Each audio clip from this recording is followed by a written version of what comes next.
Welcome to Complete BS, the official podcast of couch coaches everywhere. Not just football. It's every sport that ruins your parlay, wrecks your fantasy week, and still brings you back for more. Buzzer beaters, blown leads, and brackets and flames. Yeah, we're all over it. Unfiltered takes, armchair analysis, and enough bold opinions to fill a playbook. Hosted by Brien Schmauch, sports junkie, the Saban of stats and your official voice of, I could coach better than that. Let's go. Welcome, Couch Coach Nation. Week 8 is upon us, and it's loaded with great games. We've got 5 ranked versus ranked games and a lot of really interesting matchups. On Friday night, Louisville's at Miami, and at the start of the year, this looked like it might be a big game, but Miami's better than I thought they would be, and Louisville's not as good. Miami's a 13.5-point home favorite, and I expect them to roll the Cards 35-14. We had a wild week on the coaching carousel, and that brings total now to 8 head coaching vacancies, and I'm sure there's more coming. The biggest of the season so far was Penn State, who just 3 weeks ago was ranked number 3 and last year in the playoffs. James Franklin is out, which I think is a mistake, but it's done, so where do you go now? At the top of everybody's list is Curt Cignetti, but I think he's really happy at Indiana. He's making $9 million. There's not going to be a huge pay bump for him. Indiana's got the resources to compete. I don't think he moves, so we got to move on down the list. Matt Rhule has a history with the athletic director and maybe could bring his quarterback with him. Eli Drinkwitz has done really nice things at Missouri and could bring his quarterback back to Penn State. And then there's Al Golden, the Cincinnati Bengals defensive coordinator, and he's a Penn State alum. I think one of the names to watch out for that I think would be a really good fit is Brian Kelly at LSU. He doesn't have a quarterback to transfer with him, but I think he's a bad fit in the SEC. This guy's a Northern guy through and through. He's won everywhere he's been, and I think this would be a really solid hire for Penn State, and it's a way that you can win the press conference after firing James Franklin. Oregon State fired Trent Bray in year 2. I think they need someone who's got head coaching experience rather than bringing on the next hot coordinator. There are a lot of challenges at Oregon State with the reshifting of the Pac-12 and what it is, so I think a stabilizing force, someone who has been a head coach before, would be the right choice. I look at Montana's Bobby Hauck, Montana State's Brent Vigen, or even Utah State's Bronco Mendenhall. Bronco played at Oregon State, so that could be a draw. But these guys would all give a steady hand and leadership that I think is needed right now at Oregon State. With UAB, the Trent Dilfer experiment is over, and it's something that a lot of people saw coming at any point this season. This is a tough job, and the first call should be to former head coach Bill Clark. He was successful there. He retired due to back problems, but he's only 57 years old. He's had surgery on his back. You got to make that call and see if he wants to get back into coaching, because that would be a natural fit. If he's not interested, you look at SMU offensive coordinator Casey Woods, who has been at UAB under Bill Clark before. And then another name that's maybe a little bit off the radar, but I like for this position, would be T.C. Taylor from Jackson State. He's from Mississippi. He knows the region. He's currently 23-7 as a head coach at Jackson State. Recruiting that area with less than ideal resources is something that he's had. I think it'd be a good hire. AV, any thoughts on the coaching carousel? Not a lot to add to what you said. I think that was a pretty good breakdown. I was shocked by James Franklin. They went to, the semifinals of the college football playoffs last year. They beat SMU and Boise State, and then within a field goal of going to the finals. Definitely a disappointing season this year, so I get the frustration there, but that one came out of left field for me. I wasn't expecting that. Well, let's get to the games, because this is an exciting week. We're going to start off with Ole Miss at Georgia. This is a top 10 matchup, with Georgia looking to get payback from last year's 28-10 loss. Until further notice, I think we need to plan on Trinidad Chambliss as the Rebels quarterback. Maybe Austin Simmons looking at a red shirt this year and not coming back, and we'll take Chambliss all the way. Ole Miss looked awful last week versus Washington State and escaped with a 3-point win, but they did remain undefeated. Georgia and the SEC refs got a win versus Auburn last week to move to 5-1. Georgia's a 7.5-point home favorite, and I think that's a lot of points in this game. Georgia doesn't cover spreads really well, and this feels more like a 3 to 4 point game. Georgia's a tough place to play, and I think Ole Miss really lucked out with this game being at 3:30 rather than a night game. What do you got? So it's a revenge game for Georgia.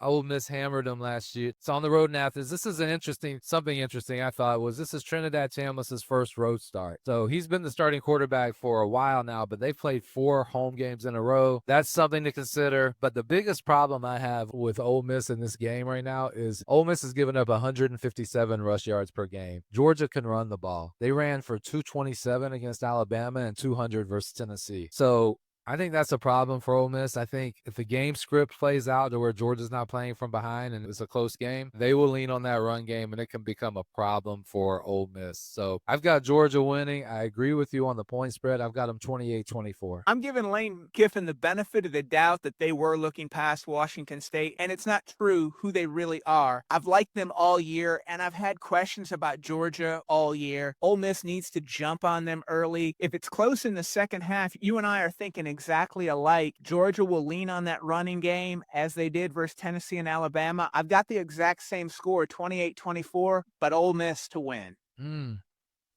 Tennessee at Alabama, and it's the 3rd Saturday in October. You know it's time for the Vols and the Crimson Tide. Bama's a 7.5 point favorite, and with how these two teams are playing right now, I think it's actually a bit low. Tennessee hasn't won in Tuscaloosa since 2003. Brody Croyle was the quarterback versus Casey Clausen in that game. Ty Simpson for Alabama's playing at an elite level, and since Jam Miller's come back from injury, that offense has been more balanced and really been clicking. Tennessee boasts the SEC passing leader in Joey Aguilar and one of the top wide receivers in the country. However, it's Tennessee's defense that's the concern. They rank 100 in total defense, and they're still without their top 2 corners. Roll Tide, 38-20. AV, am I right? Yeah, I think you're right. I think to me, Alabama just feels like the better team. They've looked like the better team. Since Tennessee lost to Georgia, they played 3 games. They played UAB at home, Mississippi State away, and Arkansas at home. They've gone 3-0. But during that same time, Alabama's played at Georgia, home against Vandy, and at Mizzou. Also gone 3-0. That's much more impressive. They're more battle-tested. They feel like the better team. They're at home. Tennessee has to outscore everyone. But all that being said, I just feel like Alabama's the better team right now. They're playing with a lot of confidence. I got Alabama 38-31, closer than you have them. USC at Notre Dame. I'll pick this game a little bit later with Tony Rice. AV, how do you see it? So USC hasn't won at Notre Dame since 2011. Coming into the season, I didn't expect much from USC, but Jaden Maava, the quarterback, is playing really well. They win this game, and he plays well. He's sneaking his name into the Heisman. Last week, I gave a shout out to Mekhi Lemon, the wide receiver there. He's got a national stage to perform on. I think they're going to do well. You know, kind of one of the things with USC is they can't beat the big offensive line teams, right? The big bodies up front. They're just a finesse team, but they handled Michigan last week, and it wasn't close. So I'm going to give the edge to Notre Dame. I think Notre Dame's a really good team as well, and they're playing at home, but it's going to be close in my opinion. I'm going 31-30 Notre Dame. Nice. Throwback to the Catholics versus Convicts in 1988 that Tony Rice was part of.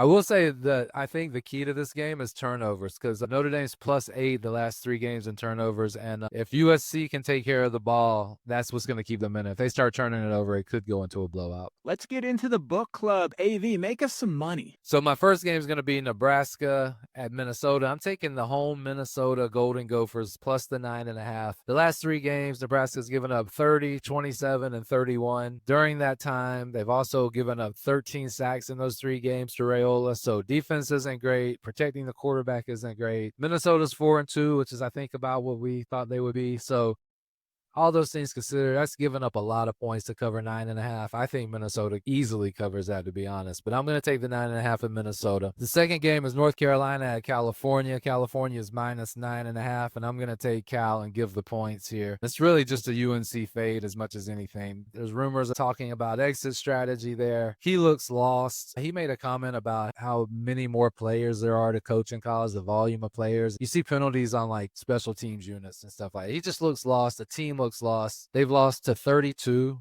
to a team that just lost to Kansas State, TCU. They lost it by 25 to UCF, by 28 to Clemson. JKS and that Cal offense is good enough to beat them by 9.5. So I'm laying the points. And then my last game is LSU at Vandy. I'm taking Vandy and giving the 2.5 at home. I think Paiva's playing better than Nussmeier at this point. I think they have the better quarterback. So I think it's going to be a good game. I can't wait to watch it, but I'm going to lay the points, 2.5, taking Vandy at home. And that's the book club. My bonus pick, I kind of already touched on it. I think the Ole Miss Georgia line is way too high. Ole Miss is getting 7.5. I see it 3 or a 4-point game. I think Ole Miss will actually win outright. Take Ole Miss. Georgia's 2-3 against the spread in their last 5 versus Ole Miss. And I'm just feeling a little bit crazy here with Texas Tech. I'm giving you a second one. Texas Tech is 5-0 against the spread, 6-1 in their last 7 road games.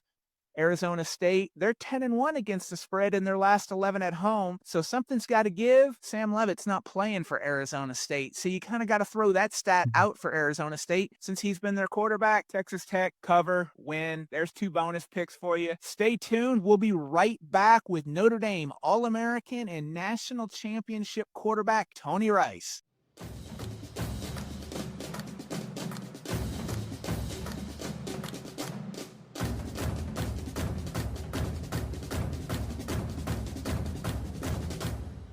Welcome back, Couch Coach Nation. I'm excited to have Notre Dame legend Tony Rice join us on Complete BS. Coming out of Woodruff High School in Woodruff, South Carolina, Tony was part of Lou Holtz's first recruiting class that set the tone for future success. Tony took over as a starter after a Week 4 injury to the starter and never looked back. His connection with wide receiver Tim Brown helped propel Brown to the 1987 Heisman Trophy. In the 1988 magical season for the Irish, Tony led Notre Dame to a perfect 12-0 record and in the process beating rival Michigan, Miami in the famed Catholics versus Convicts game, and rival USC in what was a number 1 versus number 2 matchup. Before finishing off the season, he took down number 3 West Virginia and Major Harris in the Fiesta Bowl. In 1989, his senior year, Tony served as team captain for the 12-1 Fighting Irish and finished ranked number 2 in the country. He was 4th in Heisman voting and was named an All-American and won the Johnny Unitas Golden Arm Award given to the top upperclassman quarterback. The consummate leader and winner, Tony finished his career at Notre Dame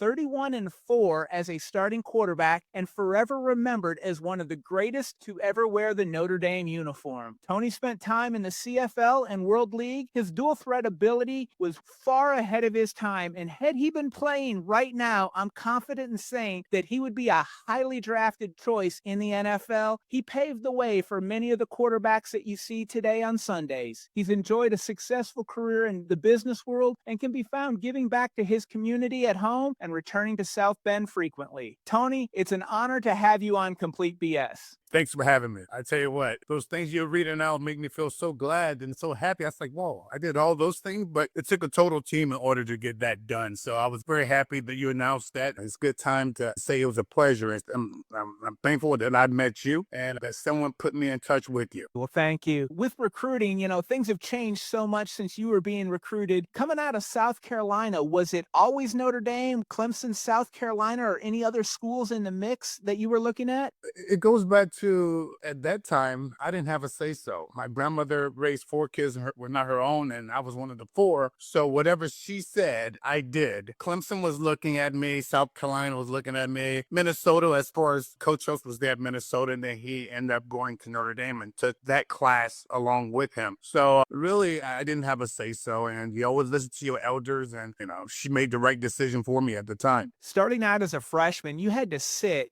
What was that like, and how difficult was that year for you? When you look at it, you've been doing something your whole entire life, and then you have to miss 1 year. And you see your roommates and your teammates out there having a fun time, and you're not able to participate on the football field, just be a regular student. I think that was one of the best things that ever happened for me, because that gave me an opportunity to mingle with the regular students, because we are called student athletes. We're students first, and then we have to go to class, and then we have to live 4 years with them. When I say with them, with everyone everyone as a whole. So I was very happy about the outcome of it. A lot of things happen in life, a lot of things that was out of control for you can't do anything about it. So why harsh on it? Just go ahead and make the best you can and just give back. I did a lot of community service down there while I wasn't playing because I want to give back by Notre Dame giving me an opportunity to attend school there. It was hard, but there's some things you have to give up. You played with two of my favorite receivers in college football history in Tim Brown and Rocket Ismail. What made them so special? Just give them the ball.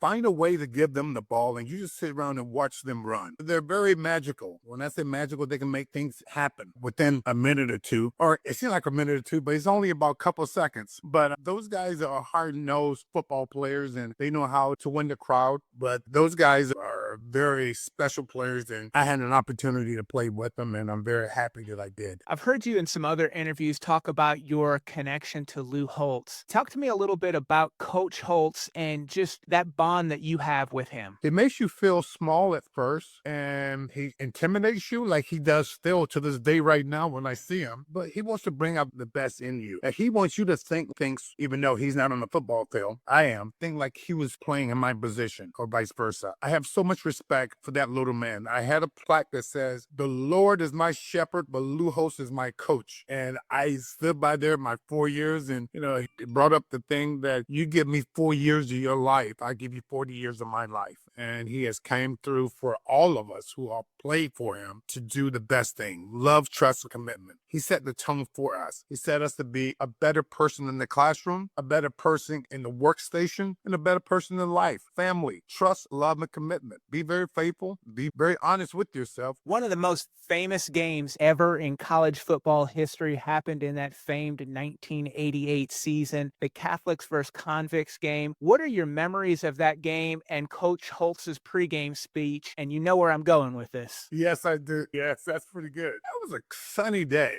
Here we are.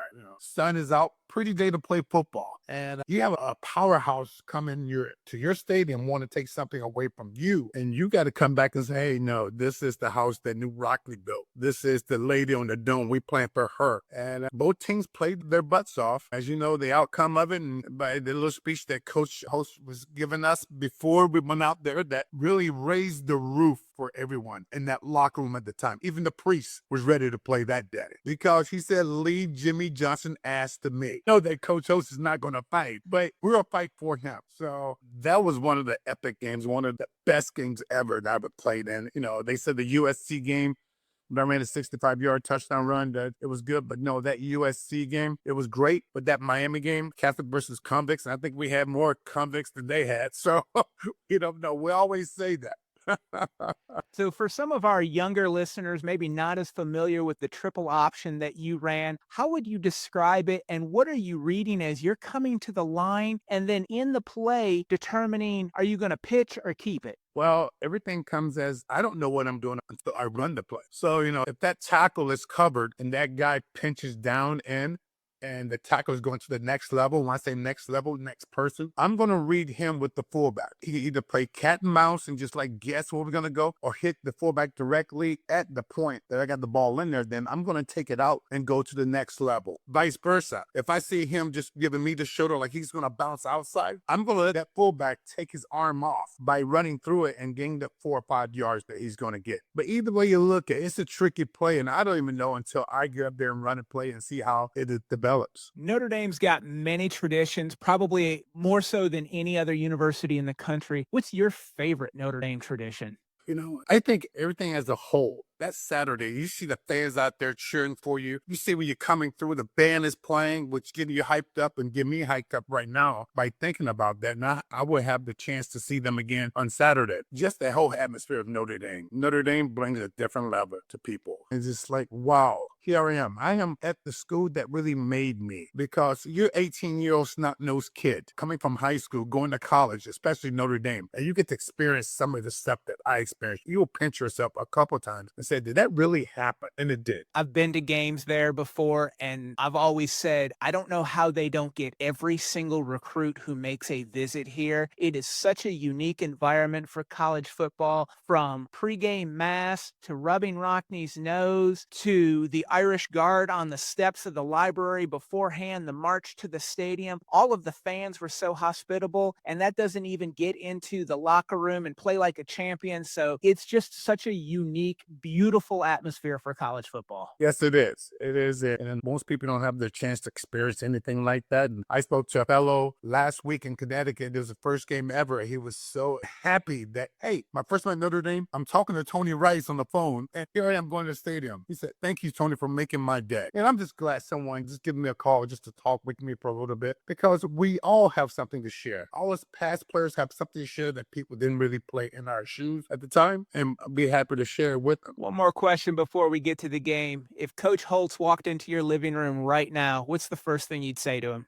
How can I help you, Coach? That's it. How can I help you? It's not what I can do for you. How can I help you? I would go ahead and try it, and I would do it. I said, run through that wall. I run through that wall. But he just looks at me one time. He says, "Hey, Tony," it brings back memories when I was 18 or 19 years old when he's talking to me for the very first time. So I'm like a little kid when I come around. I understand. Well, let's get to the game. USC, Notre Dame, and this rivalry's been played since 1926, and in 1952, the Jeweled Shillelagh was added as an award to the winner. Southern Cal's not won in South Bend since 2011, and with no extension signed to continue the games, we might be looking at the last one for a while. Hopefully the schools can get this done and keep playing. Offensively, CJ Carr for Notre Dame's coming off his best game of his young career versus NC State. He threw for 342 yards and 2 touchdowns. Jeremiah Love added 86 yards on the ground and 2 touchdowns. The line opened with Notre Dame as a 7.5-point favorite, but since it's gone up 2 points at 9.5 now, favoring Notre Dame. USC will counter with an explosive passing game with the nation's third leading passer in Jaden Maivia and the nation's number 2 wide receiver in Makai Lemon. Defensively, USC's got safety Bishop Fitzgerald with 5 interceptions, including 2 last week. Versus Michigan, the Notre Dame defense shut down NC State's run game, and they featured the 3rd leading rusher in the country. USC ranks 112th in penalty yards per game. This is going to be a back and forth game. I see it. Defense and turnovers are going to be a factor in this game. Tony, how do you see this game shaking out? You said something good this while ago that it really resonates, and it really says something about your team. If your team, defense, don't let them score, and the offense doesn't turn the ball over, who wins? The team offense wins, because they can kick a field goal anytime they want to, because our defense not let them score. So it always comes down to the defense and the special teams too. The offense really controlled everything, and everybody wanted to be on offense and play, get the ball in their hand, whatever. But it all goes back to the defense. The defense really, really stands out and really supposed to take helm of the whole game. But it always starts with the defense, yes. And I'll always say that, being an offensive guy, I love watching our defense go out there, hit him in the head, hit him in the mouth, make him squeal, make him go back home, and let me go ahead and take care of my job.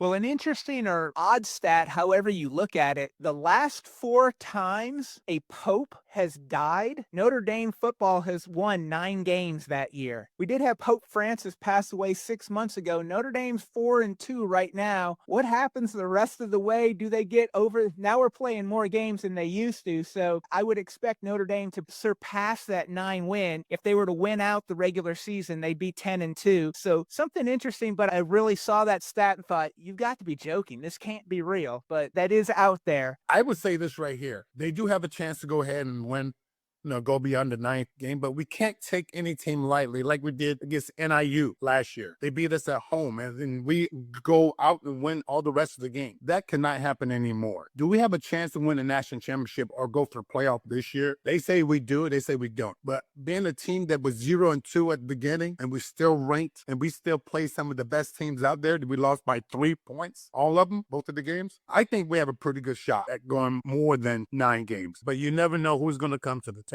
Or when I say that, USC must be hungry. They want something. They want to come to Notre Dame and beat Notre Dame at their house. And Notre Dame cannot allow that to happen. If Notre Dame runs the table and finishes the regular season 10-2, I have absolutely no doubt in my mind they will be one of the 12 teams in the playoff. 10-2 Notre Dame will get in the playoff every single year. With teams that are as closely matched as I think Notre Dame and USC are, the game will be about penalties and turnovers. Whoever can avoid them will win. I like the Irish at home, 31-24. Oh, that was pretty good. BS, I like that. I would say Notre Dame by 7. Perfect. Well, Tony, thank you for joining us on Complete BS. You can follow Complete BS Pod on X and Instagram. Make sure to like, share, and subscribe wherever you get your podcasts. Thanks for listening to Complete BS. Be sure to subscribe, share, and follow us online. And tell us what you think of this episode. Use hashtag CouchCoachNation, and let's keep the conversation going.